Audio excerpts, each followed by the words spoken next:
ఎంతో కాలంగా ఎదురుచూస్తున్న ఉపాధ్యాయ సోదరులకు ప్రమోషన్లు మరియు బదిలీలు ఇచ్చినందుకు చాలా సంతోషంగా ఉందని ముఖ్యమంత్రి రేవంత్ రెడ్డి తెలిపారు. మిగతా వాళ్ళకు కూడా 10 నుంచి 15 ఏళ్ల నుంచి ప్రమోషన్లు లేవు. పెద్దలు కోదండరామ్ గారు చెప్పినట్టు మా జీవిత కాలంలో ఒక్క ప్రమోషన్ అయినా చూస్తామా, చూడకుంటేనే రిటైర్ అయిపోతామని ఆవేదన చెందుతున్నారని నా దృష్టికి తెచ్చింది. బదిలీల విషయం మీకు తెలుసు. టీచర్లను ముట్టుకోవాలంటే ఎవరైనా భయపడతారు. తేనెటీగల గురించి మీకు తెలుసు కదా. తేనెటీగలు ఎవరి జోలికి పోవు, వాటంతటా అవి ఉంటాయి. కానీ వాటి మీద ఎవరైనా రాయేస్తే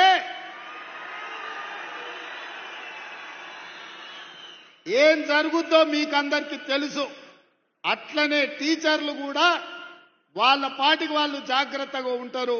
వాళ్ళని ఎవరైనా గులకరాయితో కొడితే వాళ్ళందరూ తేనెటీగలుగా మూకుమ్మడిగా ఏకదాటిన ఎవరి పనైనా చేస్తారని నేను సంపూర్ణంగా నమ్ముతా.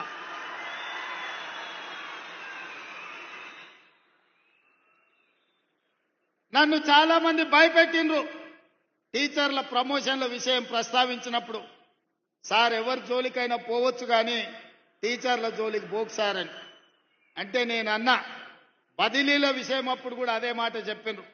నేను ఒకే ఒక మాట చెప్పిన, మనకు స్వార్థం ఉంటేనో, మనకు వాళ్ళకి అన్యాయం చేయాలన్న ఆలోచన ఉంటేనో, వాళ్ళని నమ్మించి మోసం చేసేది ఉంటేనో వాళ్ళతో సమస్య వస్తుంది.